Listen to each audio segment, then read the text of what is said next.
Hello there guys, James here. Welcome to my quickfire review of the PixelPod December 2020 edition. So in this video I'll be quickly running through the list of the good, the okay and the bad of this ROM, and I'll be answering who is this ROM for and is there any deal breakers or bugs in this ROM.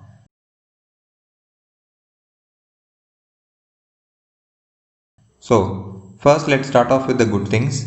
The first one is Pixel UI and performance.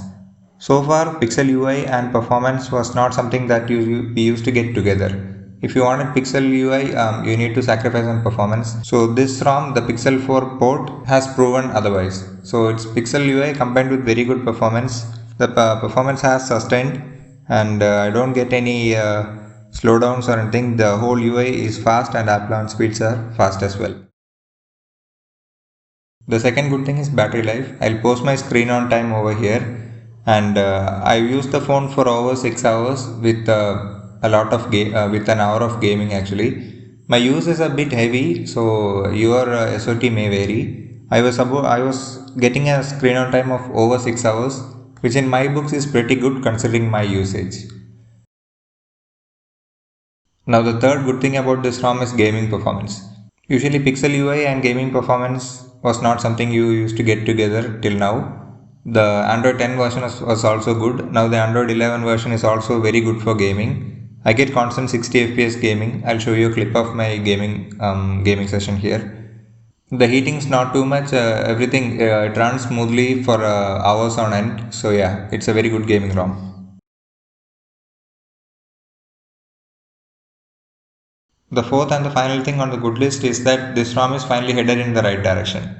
The bugs that were in the previous builds are finally starting to iron out. Google is working on it too. So in the previous version there used to be a notification bug where if you swipe the notification while you are gaming, it would stay here permanently. That is gone now, and in the previous build chat bubbles did not used to work. That also works here, which I'll show a video of. So yeah, this ROM is headed in the right direction. That is the final positive note. Now let's come to the OK bit.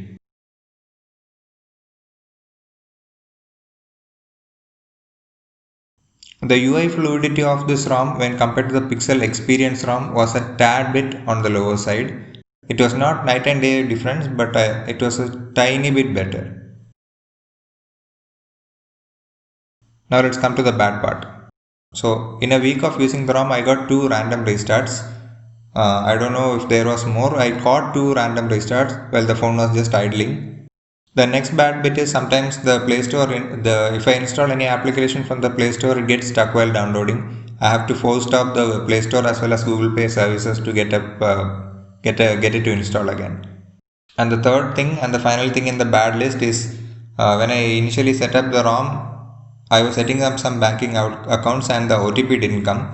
And the same thing, I had to force stop the Google Play services and wait for a couple of seconds for the OTP to come. I don't know what was causing this issue, but I'm not facing it now. And also now I switched to Signal as my default SMS application. So maybe that also had an impact.